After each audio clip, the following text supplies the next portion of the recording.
What's up guys, welcome back to Daniel Talks Football right here on YouTube. I'm Daniel and we are back with another video. In this video we're going to be talking about Nathan Jones, who has recently been sacked by Southampton. Before we do get into the video, make sure to like the video, make sure to comment down below, make sure to subscribe to the channel. Also go over and follow the Instagram and the TikTok Daniel Talks Football on both.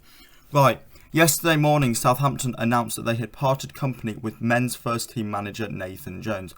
They also announced that Ruben Selles, I think, will take charge of training and prepare the team ahead of next weekend's game against Chelsea.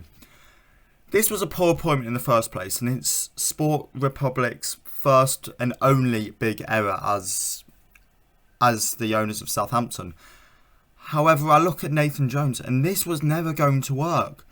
You look at the stats at Southampton from Nathan Jones. 11 managers have picked up at least 1 point at St Mary's this season. Nathan Jones is not one of these, and was the manager of Southampton. 7 losses in 8 games. He always looked out of his depth. This is with the club bringing in some very good January signings. I know they were later on in the window, so he possibly hasn't been able to utilise them lots. But he's brought this upon himself. Look at what's happened at Southampton. And it's been awful. It looked like the second since he came in, he knew he was out of his depth. He'd admitted to not playing the way he wanted to play.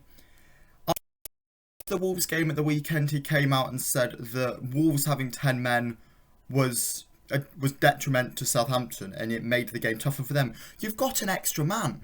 I know that sometimes playing against 10 men is tougher because players try harder. But you can't say that it means your tactics aren't going to work. Because you're against 10 men, why are you complaining they've had a man sent off? He came out and said that, if things hadn't worked out, I could have just been, a PE teacher in Wales with a lovely wife. You seemed like you wanted this to fail from minute one, Jones. And you have just brought it upon yourself. I look at what's happened here with Southampton. And they fully deserved it. Look, sacking Ralph Hasenhüttl at the time, it was probably the right decision to let him go. He'd been at the club for a couple of years and it was time to let him go. That's fine. But to bring in Nathan Jones, a manager that as soon as he came in, I knew Southampton were going down. Nathan Jones was never going to be a good manager. He's lost 7 out of the 8 games he managed at Southampton. And I know he's only taken charge of 8 games. Some people could say, oh, he deserved more time. No, he didn't. If in those 8 games I saw something, that would have been completely fine. But he showed no tactical knowledge. He showed nothing in the 8 games he managed as Southampton manager.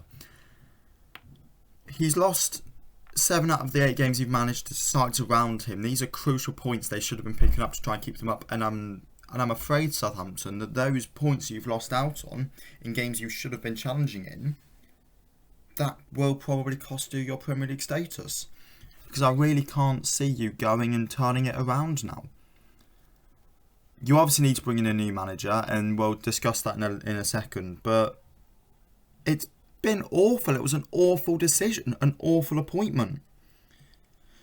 Southampton's last few games, since Jones has come in, Brighton, Fulham, Forest, Everton, Villa, Brentford and Wolves. You should be picking up points out of that, because now you've got Chelsea, which is a tough game. Leeds, which you really need to win that. If you lose against Leeds, you're down. Then you've got Leicester United, Brentford, Spurs, West Ham, City. You've got some really tough sides coming up.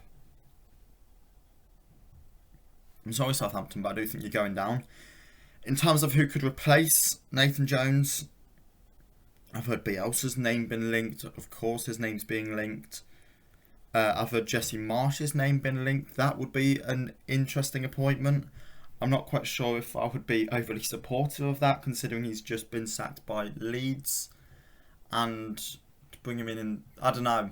That would seem like a bit of a weird one. I've heard Nuno's name been mentioned. I think Nuno possibly could keep you in the league. I like Nuno as a manager. I think he's never been good enough for, somebody like Spurs, which obviously he tried to manage and failed. But for a club like Southampton, I could see him do well. Look, I think this has been absolutely abysmal. Abysmal decision by the Southampton board. it's time to bring somebody new in to get a fresh coat of ideas. And what happens next with Nathan Jones? Well, he goes back down to the Championship, if not League One, because he's not a good enough Premier League manager and he never will be. Anyway, thank you for watching this video. I hope you've enjoyed my Nathan Jones slander, and I'll catch you all again in the next one. See ya!